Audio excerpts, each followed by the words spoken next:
जागो पदयात्रा में शामिल हो जाओ और इन कानूनों के खिलाफ आवाज उठाओ। खतरनाक कानून है और ये मोदी जो है इस देश के किसानों के साथ बहुत बड़ा अन्याय कर रहा है और इसीलिए हरियाणा, पंजाब, उत्तर प्रदेश, राजस्थान के किसान उसका विरोध कर रहे हैं। अब मध्य प्रदेश के किसान भोले भाले बेचारे सीधे किया और कांग्रेस भी सो रहा है।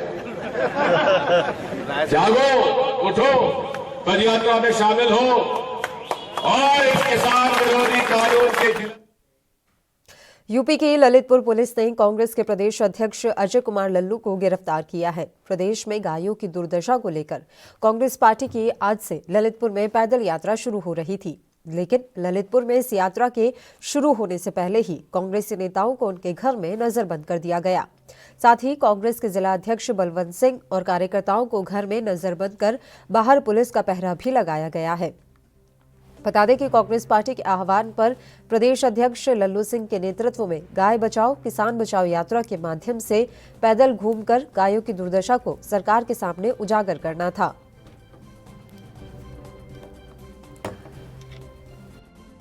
बुंदेलखंड में गाय माता भी मर रही हैं, किसान भी मर रहा है। सरकार लगातार उपेक्षा कर रही है। न गाय को भोजन देने के लिए इनके पास धन है, न उसकी व्यवस्था करने का इनके पास धन है, और न ही किसान जो कर्जे में डूबा है, जिसका फसल बर्बाद हो गया है, उन्हें किसी आर्थिक सहायता या मुआवजा देने का पैसा इस सरकार के पास है। ये सरकार गौ हत्यारी है। सैकड़ों से अधिक गाय अब तक मर चुकी हैं। पूरे प्रदेश में गौ हत्या का पाप लगातार इस सरकार पर चढ़ता जा रहा है। कांग्रेस पार्टी आज यात्रा करना चाहती है, यात्रा कर रही है। पूरी तरह हमारे पदाधिकारियों को, नेताओं को नजरबंद कर दिया। मुझे मोटरसाइकिल से यातना सहते हुए गली गुचाके से आना पड़ा। मेरे घर पर फोर्स लगाई हुई है। आखिर इस सरकार में किसानों का आंदोलन 31वें दिन भी जारी रहा। किसान दिल्ली के सर्द मौसम में डटे हुए हैं। सरकार लगातार किसानों को समझाने बुझाने का प्रयास कर रही है, लेकिन अब तक किसान सरकार की बात मानने के बजाय कृषि कानूनों को खत्म करने पर अड़े हुए हैं। शनिवार को किसान मोर्चा ने सरकार से 29 दिसंबर को बैठक बुलाने का प्रस्ताव दिया है। संयुक्त किसान मोर्चा ने कहा कि ये हमारा प्रस्ताव है कि किसानों के प्रतिनिधियों और भारत सरकार के बीच अगली बैठक 29 दिसंबर को सुबह 11 बजे आयोजित की जाए। साथ ही कृषि मंत्रालय के सचिव की ओर से भेजे गए पत्र के जवाब में मोर्चा ने कहा है कि अफसोस है कि इस पत्र में भी सरकार ने पिछली बैठकों के तथ्यों को छिपाकर जनता को गुमराह करने की कोशिश की है। हमने हर वार्ता में हमेशा 3 केंद्रीय कृषि कानूनों को निरस्त करने की मांग की। सरकार ने इसे तोड़ मरोड़ कर ऐसे पेश किया मानो हमने इन कानूनों में संशोधन की मांग की थी। हमारा प्रस्ताव ये है कि किसानों के प्रतिनिधियों और भारत सरकार के बीच अगली बैठक 29 दिसंबर 2020 ट्यूसडे है, मंगलवार 29 दिसंबर 2020 को सुबह 11 बजे आयोजित की जाए। बैठक का एजेंडा निम्नलिखित और नीचे दिए हुए क्रम में हो। एजेंडा क्या हो ये हम बता रहे हैं, एजेंडा का सीक्वेंस क्या हो वो हम बता रहे हैं, क्योंकि सरकार कहती है ना, ये आप बता दो मुद्दे क्या है, हम बात कर लेंगे। लो जी, हम बता देते हैं फिर क्या एजेंडा होना चाहिए। एजेंडा आइटम नंबर 1, 3 केंद्रीय कृषि कानूनों को रद्द या निरस्त करने के लिए अपनाए जाने वाली क्रियाविधि, मोडेलिटीज क्या हो रिपील करने के लिए, agenda item number 1। Item number 2, सभी किसानों और कृषि वस्तुओं के लिए राष्ट्रीय किसान आयोग जिसे हम स्वामीनाथन कमीशन भी कहते हैं, द्वारा सुझाए लाभदायक एमएसपी पर खरीद की कानूनी गारंटी देने की प्रक्रिया और प्रावधान। एमएसपी की लीगल गारंटी देने की मैकेनिज्म क्या होंगे और प्रोसीजर्स क्या होंगे, आइटम नंबर 2। 3, राष्ट्रीय राजधानी क्षेत्र और आसपास के क्षेत्रों में वायु गुणवत्ता प्रबंधन के लिए आयोग अध्यादेश 2020, सरकार का नाम है जी, लंबा माफ करना।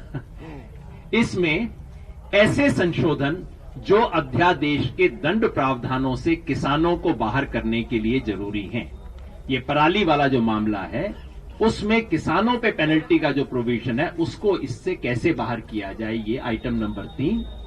और चौथा आइटम है किसानों के हितों की रक्षा के लिए विद्युत संशोधन विधेयक 2020 के मसवदे में जरूरी बदलाव। इलेक्ट्रिसिटी बिल जो है उसका क्योंकि ड्राफ्ट है उसमें किसानों के इंटरेस्ट को कैसे प्रोटेक्ट किया जाए, उसमें क्या मॉडिफिकेशन हो, ये 4 हम एजेंडा चाहते हैं और इसी सीक्वेंस में चाहते हैं। यानी कि आइटम नंबर 1 रिपील करने की मॉडलिटीज डिस्कस।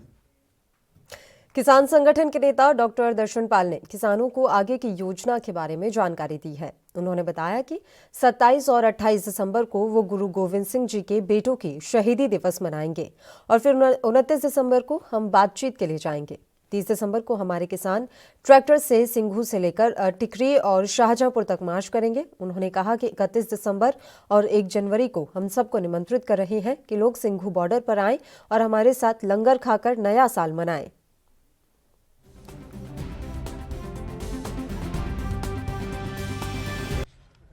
आज मीटिंग में जो हमने फैसले किए हैं वो है हमारा आंदोलन का नेक्स्ट क्या स्वरूप होगा। एक तो पहले मैं सबसे पहले ये बोल दूं कि हमने एक जनरल कॉल दे रखा है जो पूरे देश में इंप्लीमेंट हो रहा है। किसानों के हक में पूरे देश में सैकड़े पक्के धरने लगे हुए हैं, लोग मोबिलाइज हो रहे हैं। एक दूसरा, एनडीए पार्टनर्स को पूरे देश में उनको इलेक्टेड रिप्रेजेंटेटिव को किसानों के डिमांड्स के पक्ष में ले आने के लिए उनके विरोध में जो प्रोटेस्ट वगैरह चल रहे हैं पूरे देश में, अडानी अंबानी और दूसरे कॉर्पोरेट्स की गुड्स और सर्विसेज का बायकॉट का कॉल ऑलरेडी चल रहा है। ये कंटिन्यू चल रहा है प्रोग्राम, ये किसी पर्टिकुलर डेट का नहीं है। इसके अलावा हमने दिया था 25, 26, 27 को हरियाणा के ये जो टोल प्लाजा है, पंजाब में ऑलरेडी टोल प्लाजा खुले हुए हैं, अभी साथ में जोड़ दिया है कि पंजाब और हरियाणा दोनों के टोल प्लाजे अभी परमानेंटली खुले रहेंगे। नेक्स्ट 28 तारीख को 26 और 27 तारीख को 27 और 28 तारीख को पूरे बॉर्डर के जो हमारे ये लगे हुए धरने लगे हुए हैं, यहाँ गुरु गोविंद सिंह जी के छोटे साहबजादे का जो शहादत दिवस है वो पूरे 5 नाकों के ऊपर मनाया जाएगा। वो शहादत दिवस 2 दिन के लिए 27 और 28 को। इसी तरह 29 को फिर हमने चिट्ठी लिख दिया है सरकार से मिलने के लिए, और 30 तारीख को हमारे राजेंद्र जी डिटेल में बताएंगे। 30 तारीख को हमारे किसान ट्रैक्टर लेके मार्च करेंगे। ये जो हाईवे है केएमपी, इसमें सिंघू से लेकर आगे टिकरी से जाके शाहजहां तक जाना, ये एक मार्च ट्रैक्टर मार्च निकलेगा। इसका डिटेल में राजेंद्र जी बताएंगे। और साथ ही न्यू ईयर ईव 31 दिसंबर का नया साल आने वाला है। 1 जनवरी को हमने कॉल दिया है दिल्ली के लोगों को, हरियाणा के इर्द गिर्द के लोगों को कि आओ नया साल हमारे साथ इस बॉर्डर्स के ऊपर जो भी हमारा यहाँ लंगर चल रहे हैं, खाने हैं, चाय है, जो भी नाश्ता बना हुआ है, जो भी खाना बना हुआ है, हमारे साथ ये आइए और फर्स्ट ईयर न्यू ईयर को हमारे साथ यहाँ एंजॉय कीजिए 1 जनवरी को 2021 को। इसके साथ ही उधम सिंह का जन्मदिन भी है। ये जब साहिबजादों का शहादत दिवस है वो भी साथ ही यहाँ। Delhi police commissioner S N Srivastava शनिवार शाम को सिंघू बॉर्डर पहुंचे और वहां पर सुरक्षा व्यवस्था का जायजा लिया। उन्होंने सुरक्षा में तैनात दिल्ली पुलिस और अर्धसैनिक बलों के जवानों से बातचीत भी की। साथ ही बॉर्डर पर मौजूद अधिकारियों से भी बातचीत की और सुरक्षा व्यवस्था को लेकर रिव्यू किया। सिंघू बॉर्डर पर तकरीबन आधा घंटा रुकने के बाद कमिश्नर टिकरी बॉर्डर के लिए निकल गए।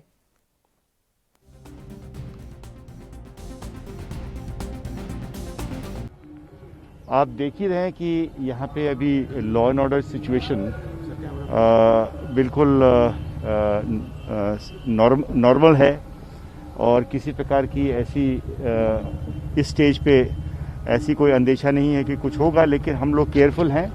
ये मानते हैं कि काफ़ी किसान यहाँ पे आए हैं और यहाँ पे बैठे हैं, लेकिन फिर भी लॉ एंड ऑर्डर का पूरा इंतजाम है और स्थिति नियंत्रण में है।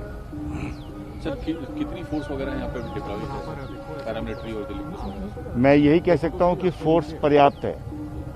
सर इसके अलावा जो प्रोटेस्टर्स हैं वो मैक्सिमम नंबर्स में हरियाणा की तरफ बैठे हुए हैं क्योंकि दिल्ली का बॉर्डर टच है, तो ऐसे में क्या हरियाणा पुलिस से भी कोई कोऑर्डिनेशन वगैरह आप लोगों? बराबर सभी फोर्सेस से, सभी एजेंसी से और सभी फोर्सेस से हमारा बिल्कुल अच्छी कोऑर्डिनेशन है और हम इंफॉर्मेशन एक दूसरे को लेते और देते भी हैं और कोई किसी से अगर सहयोग। कृषि कानूनों के विरोध में किसानों और विपक्षी दलों की ओर से हो रहे हमले और प्रदर्शन के बीच एनडीए के सहयोगी दलों के बागी तेवर बने हुए हैं। एक और जहां भारतीय जनता पार्टी किसानों को रिझाने और समझाने में जुटी है, तो वहीं राष्ट्रीय लोकतांत्रिक पार्टी के नेता हनुमान बेनीवाल ने किसान आंदोलन के बीच कहा कि शिवसेना और अकाली दल पहले ही एनडीए छोड़ चुके हैं और आरएलपी ने भी एनडीए छोड़ने का मन बना लिया है। एनडीए के सहयोगी राष्ट्रीय लोकतांत्रिक पार्टी यानी आरएलपी के राष्ट्रीय संयोजक हनुमान बेनीवाल ने आज एनडीए छोड़ने का ऐलान कर दिया। उन्होंने कहा कि मैं एनडीए छोड़ने का ऐलान करता हूं। बता दें कि आरएलपी से पहले कृषि कानूनों के विरोध में अकाली दल भी एनडीए छोड़ चुकी है।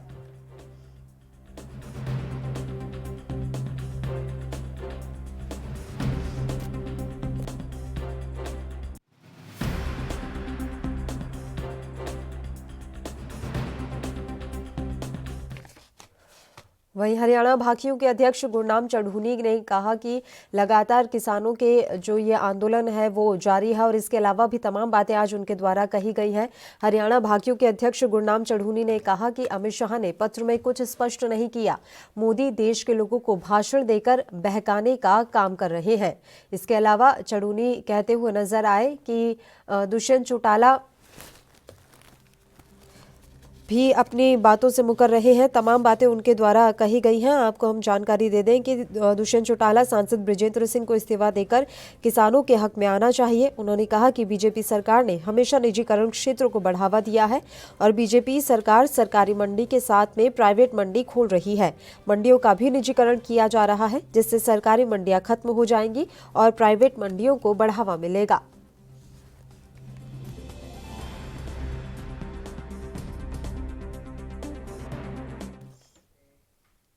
ऑनलाइन मार्केटिंग कंपनी अमेजॉन और महाराष्ट्र नवनिर्माण सेना के बीच शनिवार को मुंबई में एक बैठक हुई। ये बैठक करीब 20 मिनट तक चली। अमेजॉन इंडिया की तरफ से उनकी लीगल टीम ने इस बैठक में हिस्सा लिया। एमएनएस नेता अखिल चित्रे ने कहा कि उनकी पार्टी की तरफ से अमेजॉन के सामने 3 प्रस्ताव रखे गए हैं। हमारी सबसे पहली मांग है कि अमेजॉन अपने ऐप पर मराठी भाषा को भी जगह दे। इस संबंध में एक लिखित कंफर्मेशन मेल भी भेजने को कहा गया है। इसके अलावा मनसे प्रमुख राज ठाकरे के खिलाफ कोर्ट का दरवाजा खटखटाने को लेकर ठाकरे से माफी मांगने को भी कहा गया है। मनसे नेता के मुताबिक अमेजॉन इंडिया ने ऐप पर मराठी भाषा का ऑप्शन देने का प्रस्ताव मान लिया है और इस दिशा में जरूरी कदम भी उठा लिए गए हैं। इससे पहले शुक्रवार को महाराष्ट्र नवनिर्माण सेना के कार्यकर्ताओं ने शुक्रवार को मुंबई स्थित ऑनलाइन मार्केटिंग कंपनी अमेजॉन के कार्यालय में तोड़फोड़ भी की थी।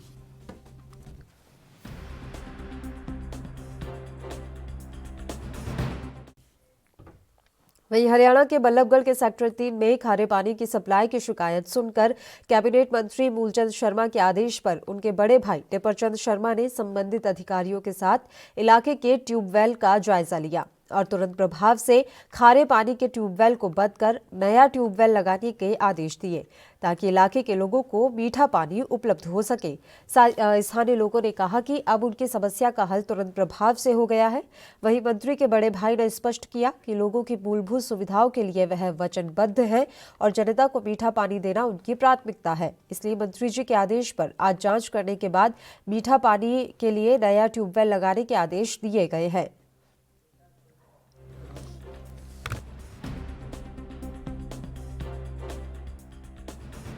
देखो जी, हम कोई 50 एक बंदे गए थे मंत्री जी के वहाँ।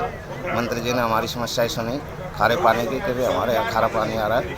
हमने मंत्री जी से अवगत करवाया इस समस्या के लिए, और मंत्री जी ने आदेश अपने बड़े भाई टिप्पण शर्मा जी को दिए। वो तुरंत हमारे साथ चल के आए और इस समस्या का समाधान करवाने के लिए बस्तर पर आए। उन्होंने देखा कि ये खारा पानी कहाँ से आ रहा है, और तकरीबन 70% समस्या का समाधान मौके पर ही करवा दिया।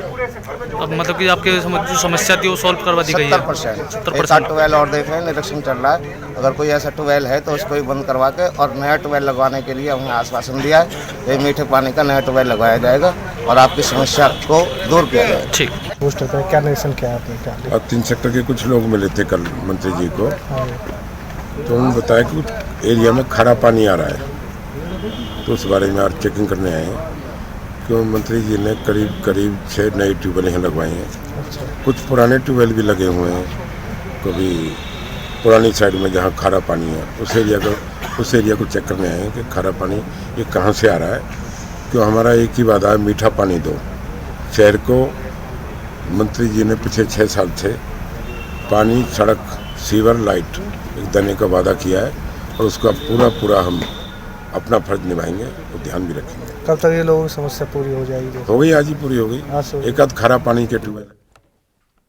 खबर फरीदाबाद से है, जहां बाटा चौक से स्लम क्षेत्र को जोड़ने वाली सड़क का विधायक नरेंद्र गुप्ता ने उद्घाटन किया। इस दौरान विधायक नरेंद्र गुप्ता ने स्थानीय लोगों से नारियल फुड़वाकर सड़क के निर्माण कार्य की शुरुआत की। इस मौके पर विधायक नरेंद्र गुप्ता ने बताया कि यह सड़क बाटा चौक से इंदिरा कॉलोनी सहित कई एरिया को जोड़ती है और पिछले लगभग 1.5 साल से टूटी हुई थी। स्थानीय पार्षद की तरफ से इस मामले को संज्ञान में लाया गया और आज उन्होंने 2.5 किलोमीटर लंबी इस सड़क के निर्माण कार्य की शुरुआत करवाई है।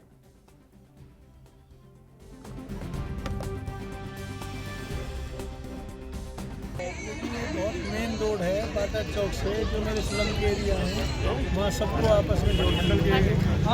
हमारे पार्षद जी के पास में और हमारे पास में लोगों की बड़ी शिकायत थी। करीब 1.5 साल से टूटी हुई सड़क है, इसका भी उद्घाटन किया। 2.7 किलोमीटर लंबी सड़क का ये उद्घाटन हुआ है। करीब 89 लाख रुपए की लागत से बनेगी। 18 फीट चौड़ी हम इसको RCC की सीमेंट की रोड इसको बना। कब तक बन जाएगी सर? ठेकेदारों को सड़क की गुणवत्ता को लेकर क्या दिशा निर्देश दिए गए? जो भी DNIT के हिसाब से जो क्वालिटी प्रोवाइड करी है, हमारे साथ हमारे एक्सीएम सतपाल तंवर जी साथ हैं। मेरी उनसे बात हो रही है कि पहले इसको प्लेन कराकर क्वालिटी का ध्यान रखते हुए अच्छी गुणवत्ता की सड़क हम बनाएंगे, और निश्चित रूप से माननीय मनोहर लाल जी के जो आदेश हैं, क्वालिटी की तरफ कोई कंप्रोमाइज़ नहीं करेंगे। सारे अधिकारी। हरियाणा के उकलाना में कल होने वाले नगर पालिका चुनाव को लेकर प्रशासन ने कमर कस ली है। कल रविवार को होने वाले नगर पालिका चुनाव में पुलिस ने जगह जगह नाकेबंदी शुरू कर दी है और सभी वाहनों की चेकिंग की जा रही है। नगर पालिका चुनाव को लेकर हिसार से पुलिस प्रशासन पहुंच चुकी है और CRPF के जवान भी पहुंचने की उम्मीद जताई जा रही है। बता दें कि उकलाना नगर पालिका चुनाव में 13,684 लोग अपने मतदान का प्रयोग करेंगे।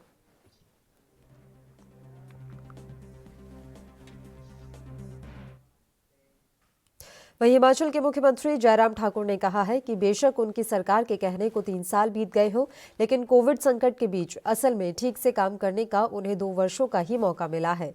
इस समय अवधि में विपक्ष के पास सरकार के खिलाफ कोई भी स्थायी मुद्दा नहीं है। सीएम ने कहा कि आमतौर पर एक ही मुद्दा 5 साल तक छाया रहता है, जो सरकार के जाने तक बना रहता है। उन्होंने कांग्रेस नेताओं को सलाह दी कि वे झूठ बोलना बंद करें। लोगों को पिछली कांग्रेस सरकार की असलियत मालूम है।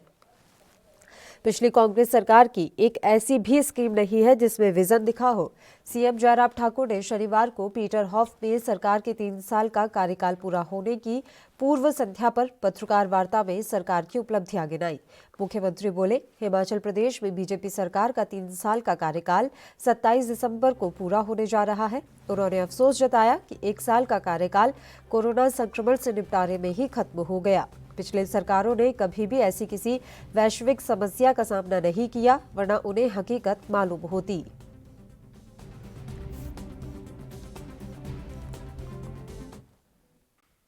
वहीं हिमाचल प्रदेश भाजपा प्रभारी अविनाश राय खन्ना शिमला पहुंचे, जहां मुख्यमंत्री और भाजपा प्रदेश अध्यक्ष सुरेश कश्यप ने खन्ना का स्वागत किया। इस दौरान अविनाश राय खन्ना ने कहा कि जयराम के नेतृत्व में हिमाचल सरकार ने बेहतरीन काम किया है। हिमाचल प्रदेश में ट्रिपल इंजन की सरकार चल रही है। केंद्र में नरेंद्र मोदी, प्रदेश में जयराम ठाकुर और यहां से भाजपा के राष्ट्रीय अध्यक्ष जगत प्रकाश नड्डा सब हिमाचल के लिए कार्यरत हैं। उन्होंने कहा कि आज से ही हम मिशन 2022 में मिशन रिपीट का संकल्प लेते हैं और मन पक्का कर इस लक्ष्य को हासिल करने आगे बढ़ेंगे। सबसे हमें कल खुशी का मौका है कि एक सक्सेसफुल 3 वर्ष हमारी सरकार ने पूरे किए हैं और कल हमारे राष्ट्रीय अध्यक्ष और हमारे रक्षा मंत्री उस समय हम सब लोगों के साथ शामिल होंगे और उन सभी हिमाचल वासियों को एक संदेश देंगे कि किस ढंग से 3 साल हमारी सरकार ने जन सेवा की है, विकास किया है और यहाँ पर शांति का जो एक सिस्टम है उसको लागू किया है और 2 साल आगे जो हैं और विकास की गति तेज होगी और हिमाचल हम लोग चाहते हैं कि ये देश का सिरमौर बने, ऐसा प्रयास हमारा रहेगा। केंद्र सरकार और राज्य सरकार मिलके जो है सारी स्कीमों को नीचे लेवल तक लेके जाएं, बूथ तक आम कार्य। राजस्थान के कोटा में अखिल भारतीय कांग्रेस कमेटी के महासचिव अजय माकन और मंत्री धारीवाल, शिक्षा मंत्री और पीसीसी अध्यक्ष गोविंद सिंह डोटासरा समेत कई मंत्री कोटा पहुंचे। इस दौरान कांग्रेसी कार्यकर्ता भारी संख्या में हाथों में माला लेकर स्वागत के लिए खड़े थे और मंत्री जी के स्वागत करने के लिए उनको रुकवाया, लेकिन मंत्री जी रुके नहीं, न गाड़ी से बाहर उतरे। इस बात का कांग्रेसी कार्यकर्ताओं को बुरा लग गया और उन्होंने होटल मैनाल के बाहर मंत्रियों का विरोध किया।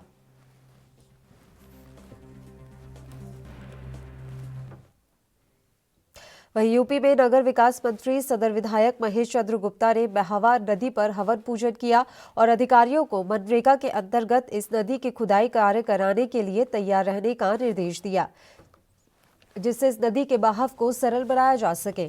नगर विकास मंत्री की ओर से बहावा नदी को पुनर्जीवित करने के लिए जिलाधिकारी ने नदी का जीर्णोद्धार करने के निर्देश दिए थे। सहसवाद तहसील में करीब 40 गांवों की पंचायतों को इसका फायदा मिलेगा। जरेठा गांव मनरेगा के अंतर्गत नदी की खुदाई का कार्य सौंपा गया है।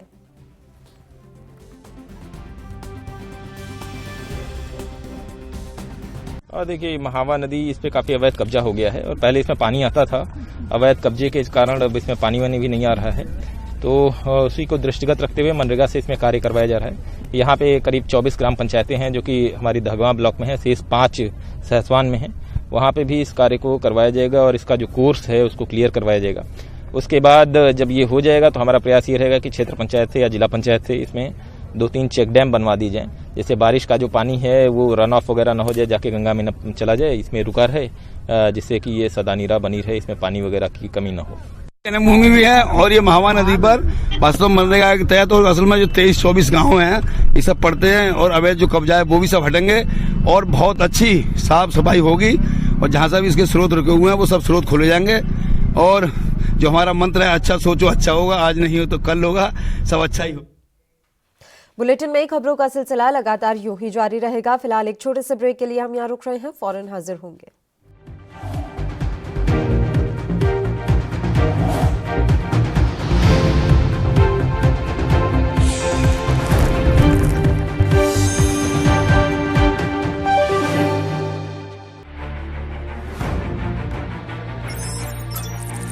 खबर चाहे सियासत की हो या सरकार की, खबर चाहे भ्रष्टाचार की हो या गुनहगार की, दिन भर में क्या रहा देश जगत का हाल, किस मुद्दे ने बनाई किसकी सरकार, रखते हैं हम सब पर नजर, पहुंचाते हैं हम हर खबर। हम हैं ANB न्यूज।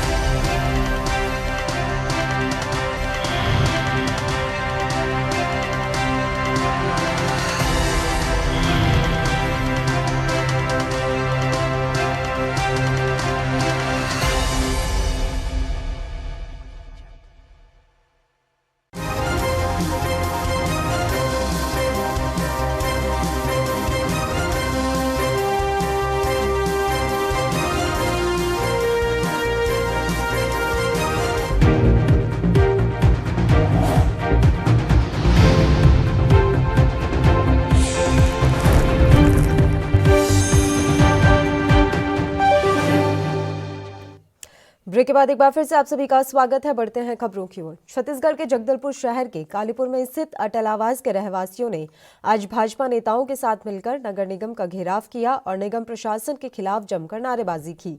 अटल आवास के रहवासियों ने भाजपा के नेताओं के साथ निगम सरकार के फैसले के विरोध में भाजपा कार्यालय से नगर निगम तक रैली निकालकर पैदल मार्च किया। दरअसल कुछ दिन पहले नगर निगम के आयुक्त ने अटल आवास में रहने वाले लोगों को किश्त जमा नहीं करने पर घरों को सील करने की कार्रवाई करने की बात कही थी। निगम के इस फैसले से नाराज अटल आवास के रहवासियों ने भाजपा के साथ निगम का घेराव कर 3 सूत्रीय मांगों को लेकर अपना ज्ञापन सौंपा।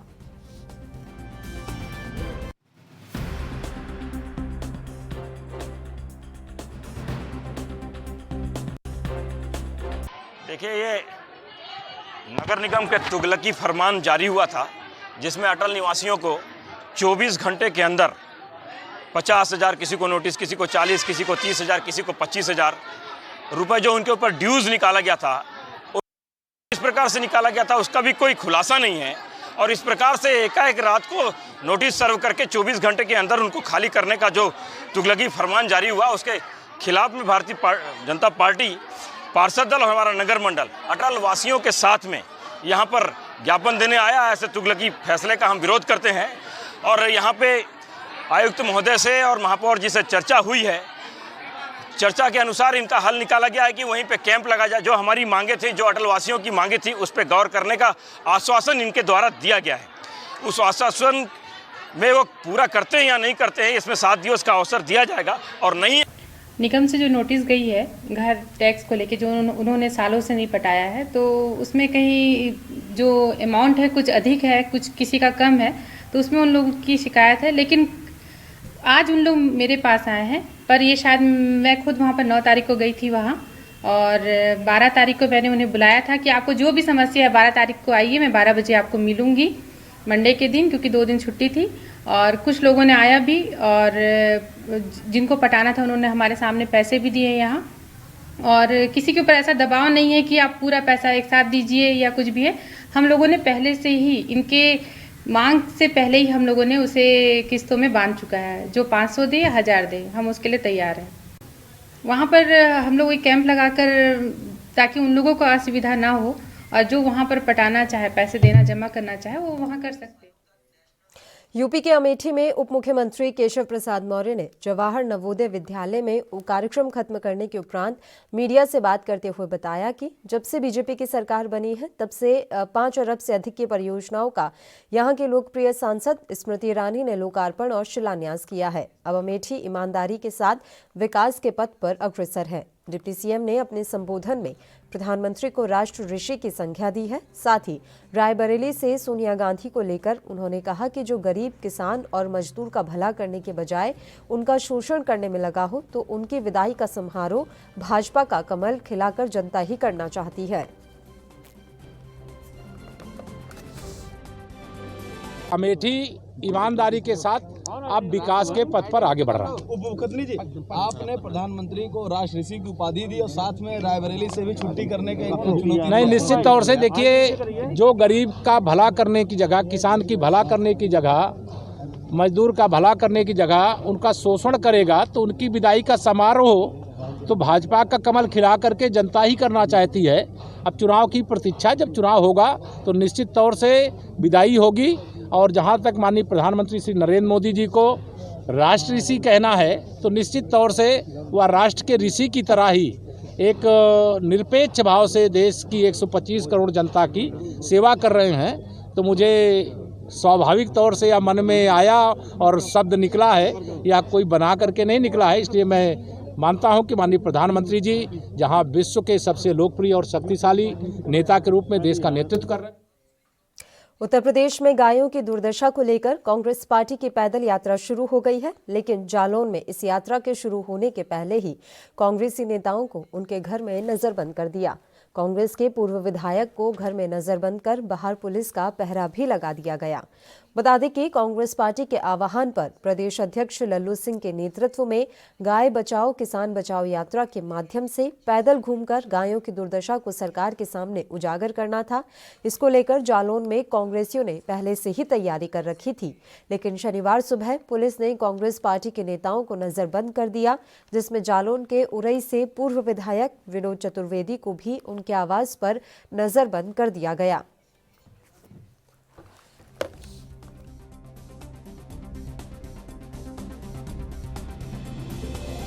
तो हम गाय बचाओ किसान बचाओ एक यात्रा ललितपुर से पूरे बुंदेलखंड में निकालना चाहते थे। जैसा कि कुछ दिन पहले हम लोग सौजना ललितपुर का एक गांव है जहां हमारा प्रदीप जैन आदित्य, राहुल रिछारिया और कांग्रेस के अध्यक्ष वहां का सब लोग उस गौशाला में गए थे। वहां 100 से ज़्यादा गायों के कंकाल मिले। तो वहाँ के आसपास के लोगों का ये कहना था कि ये गायों को पानी और भूख से ये ख़त्म हुई हैं।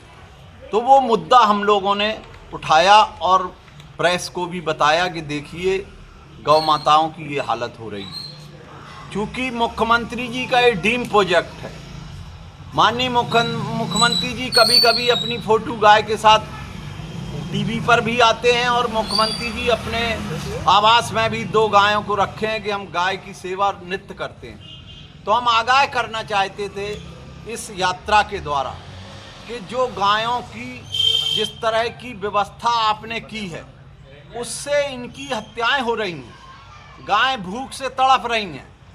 हमारे यहाँ ही कम से कम 300 से ज़्यादा अस्थायी गौशालाएँ हैं और बहुत से हमारे ज़िले में स्थायी जो बनाई जा रही 2-2 करोड़ रुपए में, अभी तक उन पर किसी पे टीम।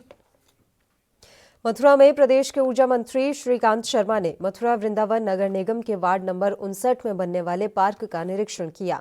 उन्होंने निरीक्षण के दौरान विकास कार्यों में कोई लापरवाही न बरतने और निर्धारित समय में मानक के अनुरूप कार्य पूरा किए जाने के निर्देश दिए। इसके बाद उन्होंने मीडिया से बात करते हुए कांग्रेस पर जमकर निशाना साधा। शर्मा ने कहा कि कांग्रेस किसान विरोधी है। कांग्रेस ने सत्ता में रहकर किसानों के हित के लिए कोई कार्य नहीं किया और सत्ता के बाहर रहकर किसानों को बरगलाने का काम कर रही है। उन्होंने कहा कि यह जो कानून है यह किसानों के हित के लिए है। केंद्र सरकार लगातार किसानों से बातचीत कर रही है और किसानों को समझाने का प्रयास कर रही है। उन्होंने कहा, मेरी किसानों से अपील है कि वह आगे आएं और कृषि मंत्री जी से बात करें।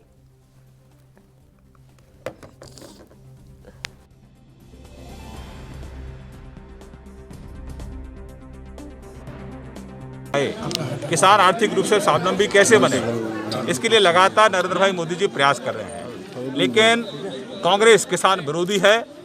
सरकार में रहकर भी उसने किसान का विरोध किया। विपक्ष में रहकर भी किसानों को बरगलाने का काम कांग्रेस और उसके सहयोगी दल कर रहे हैं। हम अपील करते हैं किसान भाइयों से कि लगातार केंद्र सरकार आपसे बातचीत कर रही है। केंद्र सरकार ने आपको प्रस्ताव भी दिया है। आपकी जो भी शंकाएं हैं आप केंद्र सरकार से आदरणीय कृषि मंत्री जी से आप बात कर सकते हैं। हमने खुला न्योता आपको दिया है। देश का ज़्यादातर किसान, लगभग सब किसान मोदी जी के साथ हैं और मोदी जी की योजनाओं से किसान बहुत प्रसन्न हैं और लाभान्वित हो रहे हैं।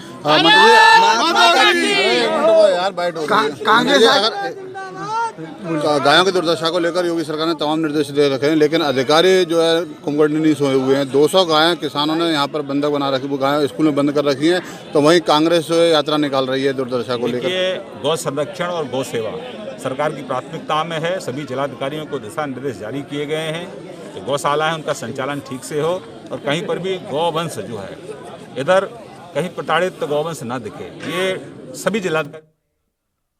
देश में किसान कानून को लेकर हाहाकार मचा हुआ है। किसान 1 महीने से दिल्ली के बाहर डेरा जमाए बैठे हैं, तो वहीं केंद्र सरकार भी किसान बिल को लेकर अडिग है। उधर राजस्थान सरकार के कैबिनेट मंत्री ने भी कह दिया कि सरकार जाए तो जाए, लेकिन कृषि कानून राजस्थान में पारित नहीं होगा, जिसके चलते अब राजनीतिक गलियारों में एक नया तूफान खड़ा हो गया है, जो संसद से लेकर अब खेत खलियान और राजस्थान की विधानसभा में पहुंच गया है। किसान कानून को लेकर राज्य सरकार के कैबिनेट मंत्री परसादी लाल मीणा और दौसा की सांसद सांसद जसकौर मीणा ने भी आमने सामने बयानों की जंग छिड़ दी है।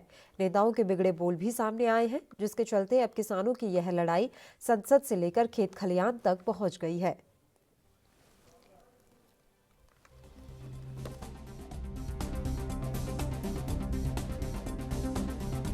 में लागू नहीं होने देंगे, चाहे हमारी सरकार चली जाए। सरकार जाए, कल जाए, जो आज जाए, पर इन काले कानूनों को राजस्थान में लागू नहीं करेंगे, नहीं करेंगे। ये वही लोग हैं जिन्होंने कहा था कि किसान की आमदनी दुगनी कर देंगे। एक तरफ दुगनी करने की बात करते हैं, दूसरी तरफ जो छोटी मोटी कमाई है एमएसपी पर कोई वादा करने को तैयार नहीं है। और तीनों कानून ऐसे बने हैं, कोई चर्चा किसी राज्य सरकार से नहीं करी, किसी किसान से नहीं करी, और अब लोगों को साधने की कोशिश कर रहे हैं। मुझे लगता है कि ये पाखंड और झूठ और फरेब की राजनीति बंद करनी चाहिए। जो किसान, उनकी बात सुननी चाहिए। और हमारा किसान सड़कों पर बैठा है। अगर किसान की हित की बात होती तो किसान जश्न मनाते। उनके सहयोगी दल, अकाली दल की नेत्री मंत्री ने इस्तीफा दिया। एनडीए के एलआई जो है वो बीजेपी का दामन छोड़ रहे हैं, अपने पार्टी के अपने नेताओं को समझाने में नाकाम रहे। तो ऐसा कैसा कानून है? ना तो किसान खुश, ना राज्य सरकारें खुश, ना विपक्ष खुश, ना उनके सहयोगी खुश, उनके भाजपा के अंदर के नेता खुश नहीं है। तो जिद छोड़कर इन किसी कानून को वापस देना पड़ेगा। यदि किसी ने गुमराह किया या किसानों को झूठ बोलकर बिल के विरोध में कुछ बात कही, तो मुझे अफसोस है कि उस बिल को पढ़ा नहीं होगा और उस बिल को समझा नहीं होगा। मैं आज खुद किसान हूँ और इस बिल पर बहस करने के लिए मैं खुली चैलेंज करती हूँ कि कहीं भी किसानों का नुकसान हो जाए। ये कहते हैं मंडी बंद हो गई, हम कहते हैं मंडी बंद नहीं हुई। ये कहते हैं एमएसपी बंद हो गई, हम कहते हैं एमएसपी बंद नहीं हुई, बल्कि 50 से लेकर 80% तक एमएसपी को और अधिक वृद्धि की। और दूसरी बात है कि केवल गेहूं और चने या सरसों पर ही नहीं, हमने और जिन्स भी इसमें जोड़े। और जो भ्रम फैलाया जा रहा है, जिस तरह से वोट की राजनीति की। राजस्थान के एनएसयूआई के प्रदेश अध्यक्ष अभिषेक चौधरी ने कहा है कि केंद्र सरकार की दमनकारी नीतियों के खिलाफ राज्य भर में युवाओं के साथ मिलकर एक बड़ा आंदोलन किया जाएगा। दरअसल एनएसयूआई के प्रदेश अध्यक्ष अभिषेक चौधरी प्रदेश भर में छात्र चेतना यात्रा निकाल रहे हैं। इसी कार्यक्रम के तहत अभिषेक चित्तौड़गढ़ पहुंचे थे। इस दौरान उन्होंने बताया कि वर्तमान में केंद्र सरकार की दमनकारी नीतियों से पूरे देश के नागरिक और युवा आक्रोशित हैं। इसी के चलते एनएसयूआई केंद्र सरकार की इन नीतियों के खिलाफ एक बड़े आंदोलन करने की तैयारी कर रही है, जिसे अंतिम रूप दिया जा रहा है। उन्होंने बताया कि कृषि बिल सहित कई कानून आमजन पर थोपे गए हैं। राजस्थान के मुख्यमंत्री अशोक गहलोत ने लागू नहीं करके किसानों के हित में काम किया है। इस यात्रा का उद्देश्य बताते हुए उन्होंने कहा कि पूरे राज्य में एनएसयूआई से युवाओं को जोड़ने का प्रमुख लक्ष्य को लेकर यात्रा निकाली जा रही है। मिल रहा है युवाओं में, छात्रों में इस बात का एक एहसास है, इस बात की एक उत्साह एक कि देश में केंद्र सरकार के खिलाफ भारतीय राष्ट्रीय छात्र संगठन ने जिस प्रकार एक आंदोलन खड़ा करने की तैयारी की है, उससे युवाओं में, छात्रों में एक बहुत ज़बरदस्त उत्साह है। और इससे ये हमें देखने को मिल रहा है कि किस प्रकार केंद्र सरकार की जो दमनकारी नीतियां हैं, उनसे देश का युवा, देश का छात्र लगातार त्रस्त है। बहुत अच्छा रिस्पॉन्स मिला। चित्तौड़गढ़ की जो छात्र शक्ति है, उसे मैं आप लोगों के माध्यम से नमन करता हूँ। चित्तौड़गढ़ की छात्र शक्ति ने कल अपनी मौजूदगी का एहसास करवाया। भारतीय राष्ट्रीय छात्र संगठन की विचारधारा में यहाँ की छात्र शक्ति का, यहाँ के युवाओं का एक भरोसा है, एक विश्वास है, और उस विश्वास को हम और ज़्यादा कैसे। राजस्थान के कोटा के मकबरा इलाके में चाकू चलाने की घटना सामने आई है। दरअसल चाकू लगने के कारण एक 15 साल के युवक की मौत हो गई है, जबकि वारदात में 2 और लोगों को गंभीर चोटें आई हैं, जिनका जिला अस्पताल में इलाज चल रहा है। हालांकि अभी तक साफ नहीं हो पाया है कि घटना को अंजाम क्यों दिया गया है। वहीं मौके पर पहुंची पुलिस मामले की जांच में जुटी है। दोनों पक्षों के बीच मामूली कहासुनी हुई थी। दूसरे पक्ष में अयान नाम के लड़के का विशेष तौर से उल्लेख आया है। अब उसके संबंध में कोई कहासुनी हुई थी, उसी को लेके आज दोबारा से कहासुनी हुई है, और उसमें इसके चाकू मार दिया गया प्रिंस के और ओवेश के और रेहान के। यूपी के बांसी कोतवाली क्षेत्र के निषाद नगर मोहल्ला निवासी युवती काजल ने पुलिस पर आरोप लगाया है। युवती का कहना है कि उसके घर के पास लोग शराब पीते हैं। जब उन्हें वहां से हटने के लिए कहा गया तो घर में घुसकर दबंगों ने परिजनों से मारपीट की। जब पुलिस को मामले की सूचना दी गई तो बहुत देर से पुलिस मौके पर पहुंची। फिलहाल पुलिस ने मामला दर्ज कर 5 लोगों को गिरफ्तार कर लिया है।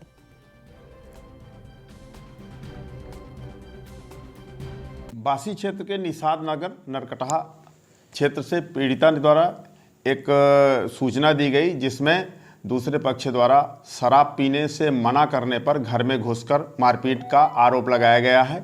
मौके पर पुलिस पहुंचकर 5 लोगों को गिरफ्तार किया। प्राप्त कर तहरीर आवश्यक विधिक कार्रवाई की। धर्मनगरी हरिद्वार में 2010 की तर्ज पर भव्य और दिव्य कुंभ का आयोजन किया जाएगा। कनखल स्थित श्री पंचायती अखाड़ा नया उदासीन में कुंभ मेले को लेकर संपन्न हुई अखाड़ा परिषद की बैठक में संतों ने यह निर्णय लिया है। इस पर ज्यादा जानकारी देते हुए अखिल भारतीय अखाड़ा परिषद के राष्ट्रीय अध्यक्ष श्री महंत नरेंद्र गिरी ने क्या कुछ कहा, आइए आपको सुनाते हैं। अखिल भारतीय अखाड़ा परिषद की बैठक नया उदासीन अखाड़ा कनखल हरिद्वार में संपन्न हुई, जिसमें यह निर्णय लिया गया है कि आने वाला 2021 कुंभ 2010 के ही तर्ज पे होगा। सारे अखाड़े के महामंडलेश्वर, आचार्य महामंडलेश्वर, सभी रामानंदाचार्य, शंकराचार्य, सभी संत महंत और सभी पूजनीय जितने भी लोग हैं सभी लोग आएंगे। सरकार का कार्य है व्यवस्था को करना। अभी तक कोई भी कार्य शुरू नहीं हुआ है। हम लोग इन कार्यों से संतुष्ट नहीं हैं, इसलिए हमने मेला अधिकारी को एक ज्ञापन दिया है माननीय मुख्यमंत्री के नाम से कि आप प्रयागराज का जो माघ मेला है इतना सुंदर भव्य हमारे योगी जी करा रहे हैं, तो आप भी कराइए मेला, उसमें किसी प्रकार का व्यवधान उत्पन्न न किया जाए। हम लोगों ने 1 तारीख को प्रयागराज में माघ मेले का निरीक्षण या ये देखने के लिए कैसे वहाँ कार्य हो रहा है, मैंने माननीय मुख्यमंत्री उत्तराखंड को और सभी मेला संबंधी अधिकारियों को आमंत्रित किया है कि आप आइए वहाँ देखिए। और यह प्रस्ताव हुआ है कि हमारे उत्तर प्रदेश के मुख्यमंत्री हम सबके संत शिरोमणि पूजनीय योगी आदित्य पंजाब के श्री फतेहगढ़ साहिब की ऐतिहासिक धरती पर श्री गुरु गोविंद सिंह जी के दोनों छोटे साहिबजादों और माता गुजरी जी की लासानी शहादत को समर्पित शहीदी सभा का आज दूसरा दिन था, जिसके दूसरे दिन जहां लाखों की गिनती में श्रद्धालुओं ने महान शहीदों को श्रद्धांजलि दी, वहीं शिरोमणि अकाली दल अमृतसर हर वर्ष शहीदी सभा को समर्पित धार्मिक समागम आयोजित करती है। आज भी शहीद अमृतसर की तरफ से शहीदों को समर्पित अरदास समागम का आयोजन किया गया, जिसमें पार्टी अध्यक्ष सिमरनजीत सिंह मान भी मौजूद रहे। कोविड करके ते किसानां दे मोर्चे करके असी सिर्फ अज अरदास दिवस इत्थे रखे है कि एक तो बीमारी ना फैले, दूसरा जिहड़ा किसान मोर्चा चलिया है उहदे विच कोई विघन ना पवे ते सारे उत्थे जाण। अज साडी धार्मिक स्टेज हैगी है और असी चाहुंदे हैं कि जिहड़ा किसान दा मोर्चा है वो सिरे लगे। मोदी साहब ते शाह साहब ते एग्रीकल्चर दे वजीर कह रहे हैं कि किसान तुसी साडे कोले आओ।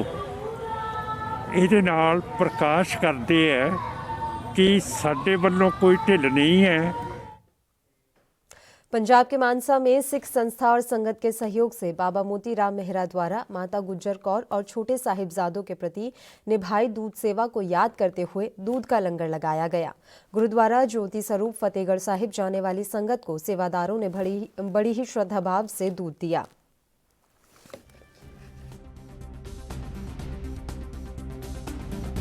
ਇਹ ਸੇਵਾ ਅਸੀਂ ਛੋਟੇ ਸਾਹਿਬਜ਼ਾਦਿਆਂ ਦੀ ਯਾਦ ਵਿੱਚ ਹਰੇਕ ਸਾਲ ਦੁੱਧ ਦਾ ਲੰਗਰ ਲਾਉਂਦੇ ਆ। ਅੱਜ ਵੀ ਬੜੇ ਸ਼ਰਧਾ ਨਾਲ ਵੱਡੇ ਛੋਟੇ ਬਜ਼ੁਰਗ ਬੱਚੇ ਸਾਰੇ ਸੇਵਾ ਕਰ ਰਹੇ ਹਨ ਅਤੇ ਗੁਰੂ ਬਹੁਤ ਖੁਸ਼ੀਆਂ ਪ੍ਰਾਪਤ ਕਰ ਰਹੇ ਹਨ। ਗੁਰੂ ਗੋਬਿੰਦ ਸਿੰਘ ਜੀ ਨੇ ਸਾਨੂੰ ਸਰਦਾਰੀ ਬਖਸ਼ੀ ਹੈ, ਕਲਗੀ ਗੁਰੂ ਗੋਬਿੰਦ ਸਿੰਘ ਨੇ ਲਾਉਣ ਲਾਇਆ, ਦਸਤਾਰ ਗੁਰੂ ਗੋਬਿੰਦ ਸਿੰਘ ਜੀ ਨੇ ਬਖਸ਼ੀ ਹੈ। ਅਸੀਂ ਗੁਰੂ ਗੋਬਿੰਦ ਸਿੰਘ ਜੀ ਦੀ ਮਾਤਾ ਤੇ ਛੋਟੇ ਸਾਹਿਬਜ਼ਾਦੇ ਵੱਡੇ ਸਾਹਿਬਜ਼ਾਦੇ ਉਹਨਾਂ ਨੂੰ ਪ੍ਰਣਾਮ ਕਰਨ ਚੱਲੇ ਹਾਂ। ਜੇ ਅਸੀਂ ਗੁਰੂ ਸਾਹਿਬ ਦੀ ਦਿੱਤੀ ਹੋਈ ਦਸਤਾਰ ਨਹੀਂ ਸਜਾਉਂਦੇ ਤਾਂ ਅਸੀਂ ਗੁਰੂ ਸਾਹਿਬ ਦੇ ਮੱਥੇ ਨਹੀਂ ਲੱਗ ਸਕਦੇ, ਕਿਉਂਕਿ ਗੁਰੂ ਸਾਹਿਬ ਨੇ ਟੋਪੀ ਨੂੰ ਤੇ ਜਿਹੜਾ ਕੋਈ ਬੰਦਾ ਸਿਰੋਂ ਮੁੰਨਾ ਉਹਨੂੰ ਮਨਾ ਕੀਤਾ ਹੈ। ਬੇਨਤੀ ਕਰਦੇ ਹਾਂ ਕਿ ਜਿਹੜਾ ਵੀ ਉੱਥੇ ਜਾਵੇ ਉਹਨਾਂ ਵਰਗਾ ਸਾਬਤ ਸੂਰਤ ਹੋ ਕੇ ਹੋਣ ਦੀ ਕੋਸ਼ਿਸ਼ ਕਰੇ, ਦਸਤਾਰ ਸਜਾ ਕੇ ਜਾਵੇ, ਕੋਈ ਨੰਗੇ ਸਿਰ ਨਾ ਜਾਵੇ, ਕੋਈ ਟੋਪੀ ਪਹਿਨ ਕੇ ਨਾ ਜਾਵੇ। ਸਾਡੇ ਵੀਰਾਂ ਨੇ ਦਸਤਾਰਾਂ ਦਾ ਲੰਗਰ ਲਾਇਆ ਹੋਇਆ, ਆਏ ਸਾਲ ਦੀ ਤਰ੍ਹਾਂ ਇਸ ਸਾਲ ਵੀ ਲਾਇਆ ਹੋਇਆ। ਦਸਤਾਰਾਂ ਸਾਡੇ ਕੋਲੇ ਮਾਲਕ ਦੀ ਕਿਰਪਾ ਨਾਲ ਬਹੁਤ ਨੇ। ਜਿਹੜਾ ਵੀ ਕੋਈ ਭੈਣ ਭਾਈ ਉੱਥੇ ਜਾਂਦਾ ਹੈ, ਦਸਤਾਰ ਸਜਾ ਕੇ ਜਾਓ, ਨੰਗੇ सिर ना जाओ। गुरु घर पंजाब के होशियारपुर में अमर शहीद उधम सिंह को प्रदेश के औद्योगिक एवं वाणिज्य मंत्री सुंदर श्याम अरोड़ा ने भावभीनी श्रद्धांजलि दी। यहां उन्होंने पत्रकारों से बात करते हुए बताया कि होशियारपुर में 31 जुलाई में शहीद स्मारक पर शहीद उधम सिंह जी की एक बड़ी मूर्ति लगाई जाएगी।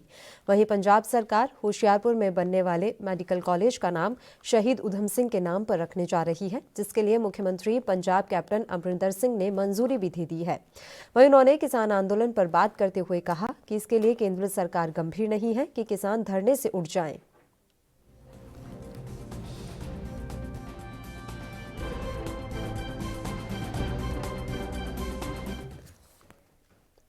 राजस्थान के आभी गांव के लोग अभी भी खुले में शौच करने को मजबूर हैं। महिलाओं की बात करें तो उनको सुबह होने से पहले और रात होने के बाद खुले में शौच जाना पड़ता है। सरकार द्वारा शौचालय निर्माण की योजना तो शुरू की गई, लेकिन उस योजना पर भ्रष्टाचार की दीमक लग गई। राजस्थान में कई ग्राम पंचायतों में आपको लोगों के घरों के आंगन में टेंडरधारी ठेकेदार के द्वारा बने गए शौचालय नजर आएंगे। उन शौचालय को देखकर आपको निर्माण की गुणवत्ता नजर आ जाएगी।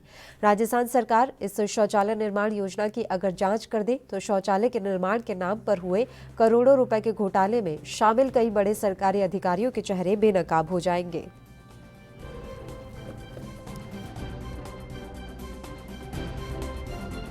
लैट्रिन नहीं है मोरे में बाहर जाऊंगा, चोरी बाहर जाए लैट्रिन जाऊंगा। और पंचायती मनो कोई मरी नहीं, कोई दी तो नहीं, कोई नहीं दी सर। तो आज लैट्रिन है नहीं है सर। लैट्रिन बीजा कोई सुविधा नहीं, ना कोई पंचायत का करे, ना कोई सरकार का करे है, कोई ठाई पड़तो नहीं है। ना मैं कटे लैट्रिन जावा जाऊँ, आज कटे जाओ, आज मैं कटे जाऊँ, आज मैं जावा ना तो है नहीं तो मैं कटे जाऊँ। कोई लैट्रिन बीजू कोई नहीं है, न बाढ़ने जाओ मैं लैट्रिन जावा, कोई सुविधा सरकार मनो देती नहीं है। पंचायत कोई दी दो, पंचायत कोई नहीं दी दू मनो, खाली घर दी दू है, लैट्रिन नहीं, लैट्रिन जावा बीजू कोई नहीं है। मौसम बाढ़ने जाओ मैं तो लैट्रिन जावा बीजे है ही नहीं। पंचायत सुविधा मोर करते नहीं, क्या करना पड़े। कटा जाओ लैट्रिन जाओ, लैट्रिन जावा है ही नहीं, बाथरूम बीजो कोई नहीं, कोई पिया बिया नहीं दी।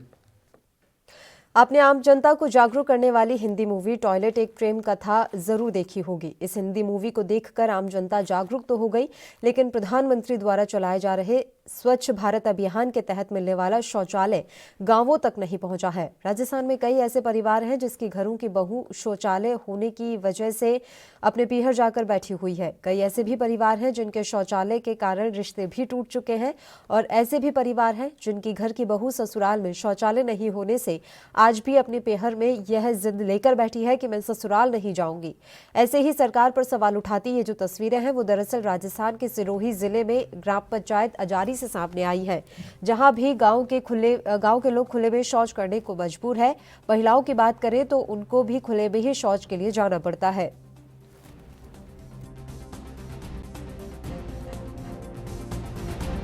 शौचालय है हमारे आंगनवाड़ी केंद्र हजारी में शौचालय नहीं है, और विकलांग होते हुए भी हमारों को आंगनवाड़ी में सुविधा कोई भी नहीं है। कहाँ जाते हैं बच्चे? बच्चे कहाँ जाओ, हमारे छोटे छोटे बच्चे हैं सारे, जो कहीं भी जा भी नहीं सकते हैं, इसलिए यहाँ पर शौचालय होना बहुत जरूरी है। आप लैट्रिन नहीं है मोरे में बाहर जाऊंगा, चोरी बाहर जाए लैट्रिन जाऊंगा। और सर? पंचायती मनो कोई मरी नहीं, कोई दी तो नहीं, कोई नहीं दी सर। तो आज लैट्रिन है नहीं है सर। में खूब तकलीफ है, कोई लैट्रिन बीजू कोई नहीं है हमारे। कटे जाओ आज, कोई सविता रंता जंगल में जाओ, कोई सरकार की कोई। गोवर्धन मथुरा जिले की साइबर सेल और गोवर्धन पुलिस को शनिवार को बड़ी सफलता हाथ लगी है। दोनों टीमों ने संयुक्त कार्रवाई कर डिंग रोड के गांठोली दौसेरस बम्बा पर मुठभेड़ के बाद ऑनलाइन ठगी करने वाले अंतर्राज्यीय गिरोह के 6 सदस्यों को दबोच लिया। आरोपी पेटीएम, गूगल पे, फोन पे, फेसबुक ऐप के माध्यम से ठगी करते थे। पुलिस ने आरोपियों से नकदी, अवैध हथियार और घटना में प्रयुक्त 5 मोबाइल फोन भी बरामद किए हैं। थाना प्रभारी निरीक्षक प्रदीप कुमार के मुताबिक आरोपियों ने जिला मथुरा, हाथरस, मुरादाबाद, बुलंदशहर, बल्लभगढ़, फरीदाबाद जैसी जगहों समेत अन्य राज्यों के फर्जी सिम के द्वारा धोखाधड़ी कर ऑनलाइन ठगी की। इस संबंध में थाना गोवर्धन और वृंदावन में कई मामले दर्ज हैं। गोवर्धन पुलिस एवं साइबर सेल मथुरा द्वारा ऑनलाइन ठगी करने वाले अंतर्राज्यीय गिरोह के 6 सदस्यों को पुलिस इंगेजमेंट में गिरफ्तार किया गया है। यह अभियुक्त जनता के भोले भाले व्यक्तियों को गूगल ऐप एवं फेसबुक तथा अन्य ऐप के माध्यम से प्रलोभन देते थे। तत्पश्चात उन्हें एक स्थान पर बुलाकर एवं अपने अकाउंट में पैसे डलवाकर उनका धन हड़प लिया करते थे। इन सदस्यों के अन्य साथियों की तलाश की जा रही है। गिरफ्तार व्यक्तियों के नाम जाफ़र, साबिर, साबू, राहुल, अकरम एवं शाहबुद्दीन हैं, जो कि थाना गोवर्धन देवसीरस के ही निवासी हैं। इन अभियुक्तों के पास से 3 असलह 315 बोर के मैक होगा कारतूस, 2 तमंचे 12 बोर के मैक होगा कारतूस एवं घटना में प्रयुक्त 5 मोबाइल फ़ोन भी बरामद हुए हैं एवं विभिन्न घटनाओं में इनके द्वारा हड़पे गए धन लगभग 1,56,000 रुपये भी बरामद हुए हैं। गिरफ्तार अभियुक्त के अन्य साथियों की तलाश सघनता से की जा रही है। शीघ्र ही इनके अन्य साथियों की तलाश करते हुए कठोर विधिक कार्रवाई सुनिश्चित की। समाजवादी पार्टी के नेता और पूर्व बदायूं से सांसद धर्मेंद्र यादव ने अपने आवास पर आम जनता और सपा कार्यकर्ताओं से मुलाकात की। इस दौरान यादव ने सभी की समस्याएं सुनी। इस मौके पर उन्होंने कहा कि बीजेपी के नेताओं ने देश और प्रदेश की जनता को गुमराह करके सरकार तो बना ली, लेकिन ये लोग जनता की समस्याएं नहीं सुन रहे हैं।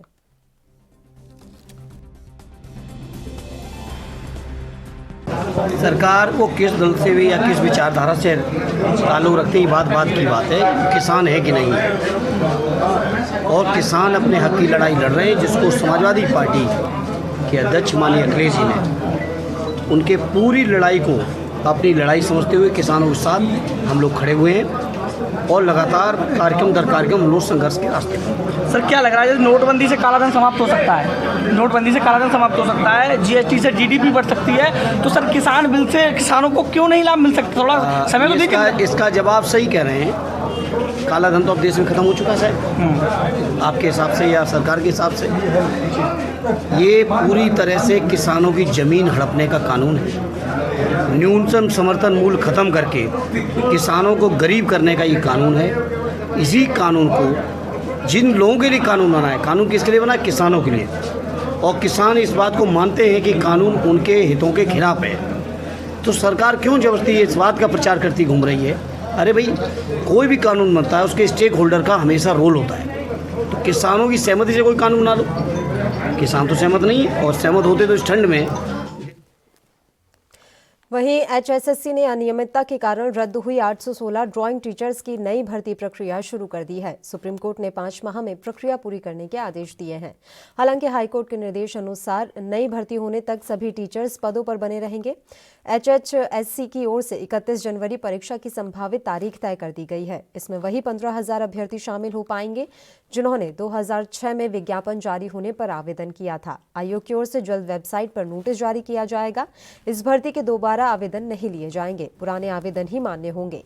अभ्यर्थियों की संख्या कम होने के कारण एक जिले में ही परीक्षा हो सकती है।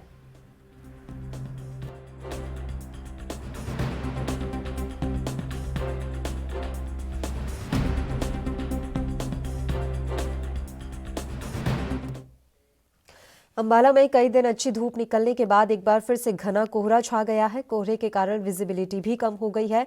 वहीं घना कोहरा होने से वाहनों की रफ्तार पर भी आज ब्रेक लग गया। जबरदस्त धुंध पड़ने के कारण आम जनजीवन प्रभावित हुआ है। वहीं धुंध पड़ने से अंबाला में तापमान में गिरावट आ गई और मौसम में ठंडक बढ़ गई। लोगों की आवाजाही में भी दिक्कतों का सामना करना पड़ रहा है। वहीं अगर बात करें फसल की, तो ये धुंध गेहूं की फसल के लिए काफी लाभदायक है।